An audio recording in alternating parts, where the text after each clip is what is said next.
حدیث کا غلط ترجمہ کرنا، کیا یہ نبی صلی اللہ علیہ وآلہ وسلم کی طرف غلط بات منسوب کرنا ہے؟ اگر تو غلط ترجمہ دیکھیں، میں نے انجینئر صاحب پہلے بھی ایک میرا لیکچر بھی ہوا ہے قرآن کے غلط تراجم کے حوالے سے. غیر مسلموں کی ڈیمانڈ تھی کہ جی ہم مسلمان ہوتے ہیں تو ہمیں کہا جاتا ہے قرآن کے اتنے ترجمے، ہم کون سا ترجمہ پڑھیں کون سا. میں نے بتایا ترجمے ایک ہیں. میرا قرآن کو تو چھوڑ دیں، میرا یہ چیلنج ہے کہ میں ایک انگلش میں مضمون لکھ کے 10 MA انگلش کو وہ مضمون دیتا ہوں اور کہتا ہوں ان کو ترجمہ کرو. کیا 10 کے 10 ایک جیسا ترجمہ کریں گے؟ لیکن مفہوم ایک ہوگا. بسم اللہ الرحمن الرحیم کا ترجمہ کوئی کرے گا اللہ کے نام سے شروع، کوئی کرے گا شروع اللہ کے نام سے، کوئی کرے گا شروع کرتا ہوں اللہ کے نام سے.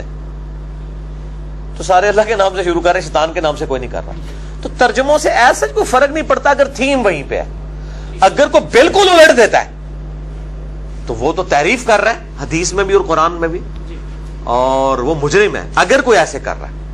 غلط ترجمہ مطلب جس طرح بریلویوں نے شبیب برادرز میں صحیح مسلم کی حدیث کا ترجمہ انہوں نے غلط کیا ہے. فی قبری کے الفاظ تھے کہ نبی صلی اللہ علیہ وسلم کی مبارک قبر میں، فی قبری کے الفاظ ہیں، قبر میں سرخ چادر بچھائی گئی.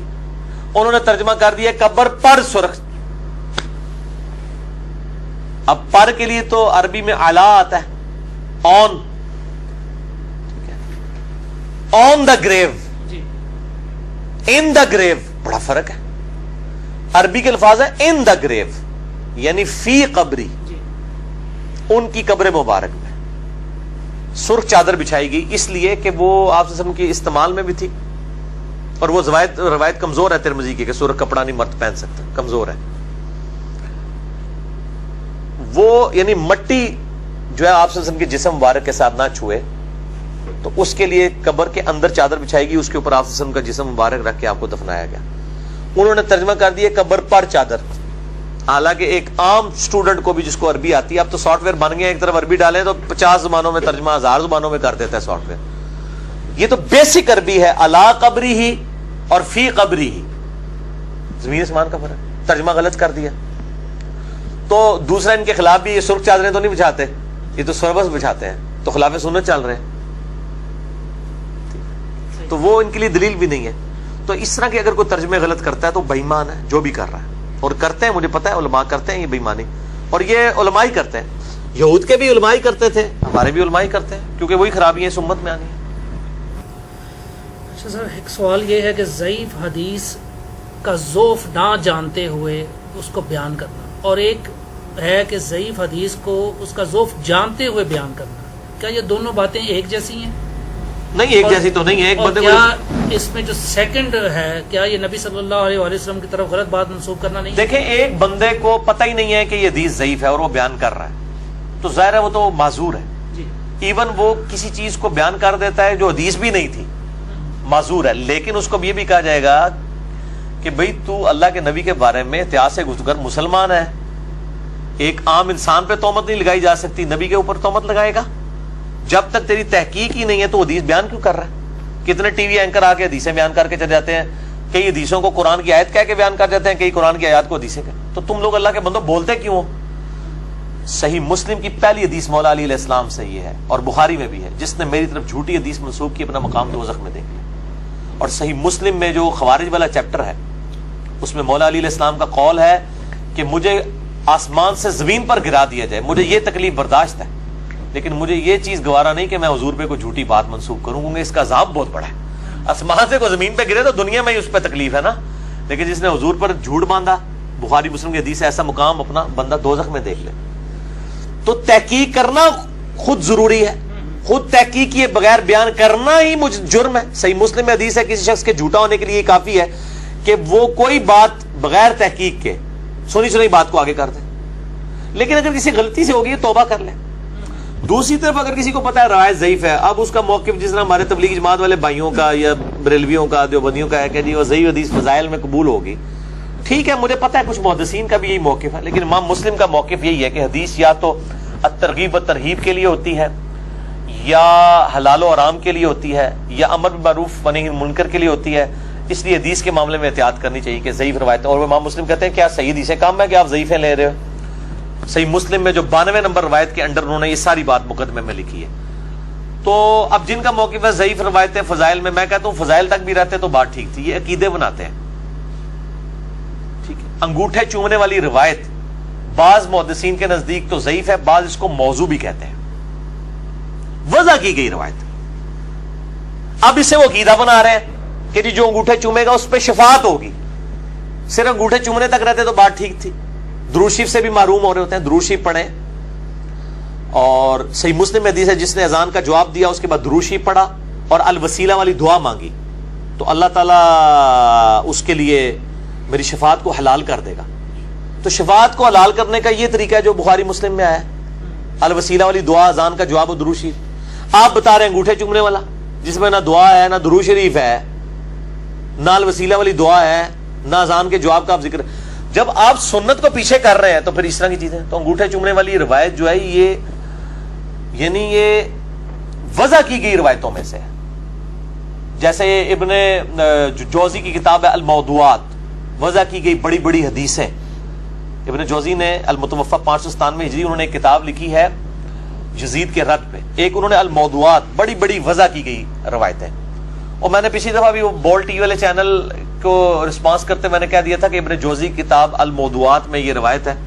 تو میرے اوپر وہ کسی نے کلپ چڑھایا کہ جی کذاب ہے, یہ ہے وہ. بعض کا مکسنگ ہو جاتی ہے. ایک کتاب موضوعات پہ لکھی ہے ملا علی قاری نے بھی, موضوعات کبیر.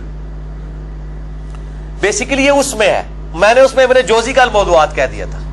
خیر انہوں نے انصاف یہ بھی کیا کہ انہوں نے کہا ہم مانتے ہیں روایت کمزور ہے. اور میں نے اس میں یہ بات کہی تھی کہ فقہ حنفی کے تحت یہ مسئلہ بالکل ٹھیک ہے, کیونکہ فقہ حنفی میں خود ملا علی قاری نے بھی موضوعات کبیر میں لکھا ہے کہ وہ اس روایت کو صحیح مانتے ہیں. لیکن ساتھ ہی انہوں نے علامہ سخاوی کا لکھا ہے, سب سے بڑے صوفی جنہوں نے درود شریف پہ القول البدیع لکھا ہے, کہ وہ کہتے ہیں کہ انگوٹھے چومنے والی جتنی روایتیں ہیں نا یہ سب کی سب یا تو جعلی روایتیں ہیں یا ضعیف روایتیں. یہ قول بھی نقل کیا انہوں نے سخاوی کا, ملا علی قاری نے. تو ملا علی قاری کے نزدیک بھی ہے اور فتاوی شامی میں رد المختار میں بھی ہے. جو بندی کم از کم بریلویوں کو ٹانٹ نہ کریں انگوٹھے چومنے پہ, کیونکہ فقہ حنفی تو دونوں کی ایک ہے. وہ نہ کہ ضعیف روایتیں ورنہ ان کی فضائل مال بھی فارغ ہوگی. ہم اس کے اوپر کوئی اس طریقے سے کوئی فتویٰ بازی نہیں والا معاملہ نہیں کرتے. ہم کہتے ہیں مضبوط روایتیں بیان کریں. جو امام مسلم نے مقدمے میں لکھا ہے کہ کیا صحیح حدیثیں ختم ہو گئی ہیں کہ آپ ضعیف روایتیں بیان کریں. اور خود مطلب غلام سو سعیدی صاحب نے بھی اس روایت کے حوالے کے نیچے لکھا ہے موضوعات کبیر ملا علی قاری کا, اور انہوں نے بس وہ نقطہ ان کا نقل کیا. یہ انصاف انہوں نے کیا کہ انہوں نے علامہ سخاوی کے حوالے سے لکھا کہ وہ ان روایتوں کا کیٹاگوریکل ڈینائی کرتے ہیں. تو چلے اچھا ہو گیا, میرے ذہن میں بات تھی تو میں کر دی. تو مجھے اپنی کوئی کہیں پہ میری کوئی سلپ آف ٹنگ ہو جائے, کہیں ریفرنس کے اندر آگے پیچھے ہو جائے, مجھے کوئی آر نہیں ہے غلطی ماننے کے اوپر, نہ مطلب اس کے اوپر کوئی بندہ یہ کہ جناب یہ ہو گیا وہ ہو گیا. تو ضعیف روایت بیان ہی نہیں کرنی چاہیے, بچنا چاہیے. کیا صحیح حدیثیں کم ہو گئی ہیں پھر اس کا نقصان ہوگا. یہ صرف فضائل تک نہیں رہتے ہیں, یہ پھر عقیدے بناتے ہیں اسے, اور کہاں تک بات لے جاتے ہیں. تو میں کہتا ہوں کہ کل دا ایول ان دا بڈ, چور سے پہلے چور کی ماں کو مارو, یعنی برائی کو اس کی جڑ میں ختم کرو. آپ کمزور روایتیں بیان نہ کریں. ٹھیک ہے سر. ایک حدیث آج میں نے صبح ہی فجر کی نماز جس مسجد میں پڑھی اس میں یہ اس طرح بیان ہوئی تھی, اور جو کچھ بات تھی وہ میں آپ کو بتاتا ہوں کہ کس طرح بیان ہوئی ہے. کہ رسول اللہ صلی اللہ علیہ وسلم گھر میں جب داخل ہوتے تو سلام کہتے تھے.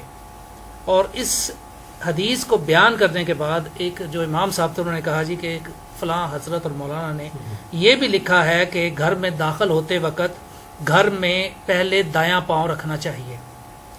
اب اگر دایاں پاؤں رکھنا سنت سے ہمیں ملتا ہے کہ حدیث بھی اس بارے میں موجود ہے, تو پھر ان بزرگ کے حوالے سے بات کرنے کا کیا مقصد ہے؟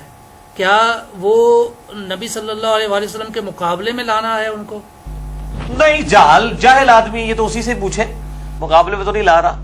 وہ تو اپنے بزرگوں کو سنا, وہ تو صحیح بخاری مسلم میں حدیث ہے. ہم عائشہ رضی اللہ تعالیٰ کہتی ہیں نبی علیہ السلام اپنے پسندیدہ جتنے اپنے اعمال تھے, پسندیدہ اعمال ہوتے تھے, وہ دائیں طرف سے شروع کرتے تھے. مطلب ٹوائلٹ میں جاتے وقت آیا کہ بایاں پاؤں رکھنا, مسجد میں جاتے وقت دایاں, گھر میں ایون کرتے کی آستین بھی پہلے دائیں کی پہنی پھر بائیں کی پہنی, دائیں طرف سے شروع فرماتے تھے. کھانا بھی دائیں ہاتھ سے کھاتے تھے. اور صحیح مسلم میں حدیث ہے آپ صلی اللہ علیہ وآلہ وسلم نے ایک شخص کو دیکھا وہ بائیں ہاتھ سے کھا رہا تھا. آپ فرمایا دائیں ہاتھ سے کھا, بائیں ہاتھ سے شیطان کھاتا ہے. اس نے اپنی عزت نفس کی حفاظت کے لیے جھوٹی موٹی کہہ دیا کہ میرا تو دائیں ہاتھ کام ہی نہیں کرتا. تو آپ کی مبارک زبان سے نکل گیا کہ تیرا دائیں ہاتھ پھر کام نہ ہی کرے. نہ ہی اٹھے, اسی وقت اس پہ فالج کا اٹیک ہوا, پوری زندگی اس کا پھر دایاں ہاتھ کام نہیں کیا. کھانے کے معاملے میں یہ حرام ہے کہ کوئی الٹے ہاتھ سے کھائے. باقی اپنے کام آپ الٹے ہاتھ سے کر سکتے ہیں, رائٹنگ والا. باقی جو چیز دین کے طور پہ تعلیم کی گئی ہے وہ کھانا ہے. جوتی بھی اگر آپ الٹی پہلے پہن لیتے ہیں حرام نہیں ہے, خلاف سنت ہے. اور خلاف سنت بھی گناہ والی درجے میں نہیں ہے, افضلیت غیر افضلیت ہے. وہ تو ہم اب جو کپڑے پہن رہے ہیں یہ کون سے سنت کے مطابق ہے؟ آپ سے ہم نے تو کرتا اور تہمد استعمال کی ہے. ہم چلے کرتا تو پہنا ہوا لیکن شلوار استعمال کرتے ہیں.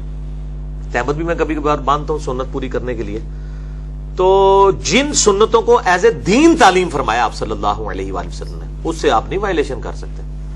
تو دائیں جوتی پہننا, دایاں یہ کرنا, پہلے یہ دایاں کرنا, یہ وہ ساری چیزیں جو ایز اے دین اس طرح فرض نہیں کی گئی ہیں آپ کے اوپر, افضلیت والے معاملات ہیں. جو فرض کرنا تھا اس پہ وعید سنا دی کہ دائیں ہاتھ سے کھاؤ, بائیں سے شیطان کھاتا ہے. کہیں آپ کو نہیں ملے گا کہ ٹوائلٹ میں پہلا دایاں قدم نہ رکھو کیونکہ شیطان دایاں رکھتا ہے, تم پہلے بایاں رکھو. اس طرح کا کبھی کمپیریزن نہیں ملتا. ٹھیک ہو گیا؟ اس میں سر جو مقصد ہے نا سوال کا وہ یہ ہے کہ جب ایک چیز حدیث میں موجود ہے, جیسے آپ نے ابھی کہا کہ دین ہو گیا, وہ چیز دین میں داخل ہو گئی, اس کو ایک بزرگ کے نام کے ساتھ بتانا, یہ کیا معنی رکھتا ہے؟ یہ جہالت کا ثبوت ہے. الیاس قادری صاحب کو میں سن رہا تھا, انہوں نے کہا کہ جلال الدین سیوطی شرح الصدور میں لکھتے ہیں. جلال الدین سیوطی نبی علیہ السلام کے 900 سال بعد ایک مولانا صاحب آئے, 911 ہجری میں فوت ہوئے, صوفی.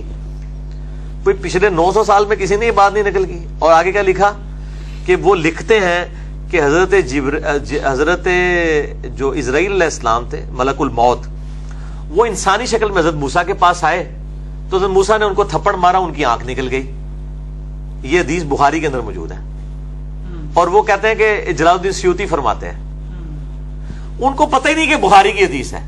تو اللہ کے بندے جڑے بیچارے ایڈے مطلب لا علم لوگ نے, انہوں نے بینیفٹ آف ڈاؤٹ دو, انہوں نے سمجھاؤ کہ اللہ کے بندے تواڈے بزرگاں نے نہیں دسیا بلکہ اے حدیثاں نے. تو کئی وہ بخاری مسلم کی احادیث کو بزرگوں کی کتابوں سے بیان کر رہے ہوتے ہیں. حدیث بخاری مسلم میں لکھتے ہیں, امام غزالی لکھتے ہیں کہ نبی صلی اللہ علیہ وسلم نے فرمایا. وہ امام غزالی تو نقال ہے, اصل میں تو امام بخاری ہیں جنہوں نے پوری سند پہنچائی ہے. ٹھیک ہے, تو وہ جہالت کی وجہ سے کرتے ہیں, ان کو ایجوکیٹ کریں آپ.